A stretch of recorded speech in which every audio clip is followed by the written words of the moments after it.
Hyvää iltapäivää ja tervetuloa Nokialle, erityisesti Nokian kylille. Tämä on Nokian ja maailman historian ensimmäinen Nokian kyläkulttuuriradio.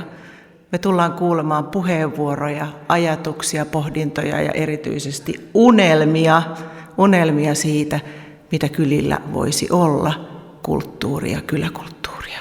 Tiedossa tosi mielenkiintoinen pätkä. Minä unelmoin Sarkolan yleisestä saunasta.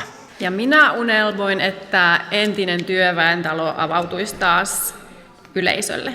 Ja minä unelmoin, että kyläkirkkojen ovet olisi auki ja siellä tapahtuisi kaikkea yllättävääkin. Minä unelmoin taas, että Sarkolassa olisi kesäteatteri. Ja minä unelmoin siitä, että täällä Sarkolassa törmäisi runoihin siellä täällä.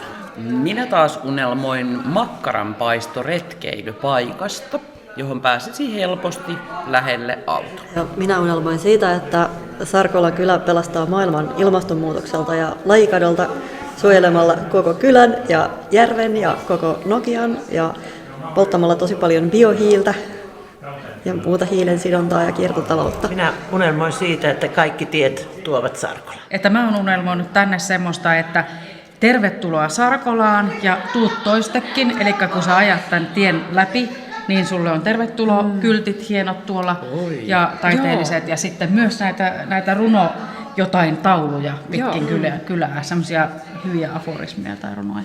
Ja sitten voisi olla joku semmoinen bongaa linnunpönttö, että kun kulkee kylällä, niin löytää erikoisista paikoista erilaisia linnunpönttöjä. Ja että ne pyhät paikat löytyisi helposti. Täällä on se saamelaisten joku pirunpesä, että ihmiset tietäisivät, että sellaisia on. Ja minä toivoisin tänne huumoria, eli esimerkiksi stand-upia tai improvisaatioteatteria. Ja minä unelmoin myöskin semmoisesta luovien kädentaitojen paikasta, vähän niin kuin Tampereella onko se monitoimitalo 13, niin semmoisesta paratiisista, joka toimisi myöskin vähän nuorisotilana ajoittain sitten myöskin. Liisa Totterta, moi. Mä toisin meille Tottjärvelle lisää tämmöistä helposti lähestyttävää ihmisten tuotua kulttuuria, esimerkiksi esiintyjä meidän paikalliselle kesätorille. Ja myös rahallinen tuki kelpaisi kaupungilta, koska me kaikki tämmöinen raha otetaan aina yhdistysten omasta pussista. Olen itsekseni salaa unelmoinut, että Sorvan kylällä voisi meillä olla jonkinlaista yhteisöllistä kylävaraisuutta ja erilaisten vanhojen perinteisten viljelytekniikoiden ja eläintenpidon niin kuin perinteiden vaalintaa yhdessä. Siinä voisi olla erilaista tuotteiden tekemistä yhdessä, siinä voisi olla vaikka palstaviljelyä.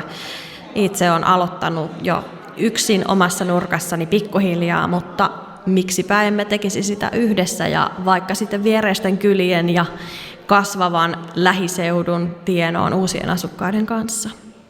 Ehkä vielä joskus. Eli Siuroon unelmissa meillä on saada kylätalo kylälle. Ja tietenkin toivoisimme kirjaston säilyvän kylällä. Sitten erilaisia tapahtumia nuorisolle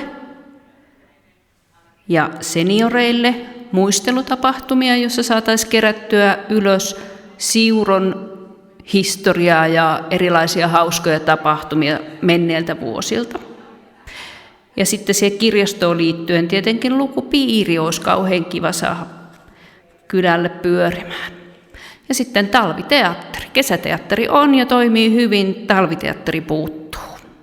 Ja nuorisolle sitten myöskin erilaisia tällaisia musiikkitapahtumia, ei niinkään sellaista valtavirtaa, vaan ihan tällaista vähän niin kuin toisenlaista musiikkia, niin olisi kauhean kiva.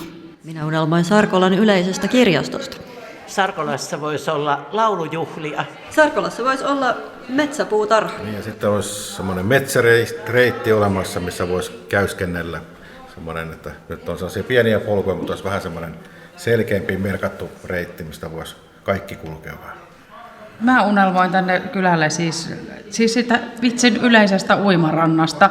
Ja sitten me puhuttiin, että semmoinen satama, venesatama ja sitten semmoinen samantyyppinen, kun Kutalassa on Kutalan kasino, niin semmoinen kesäkahvila. Kiitos. Veden äärelle. Sarkolassa voisi olla irkkupileet.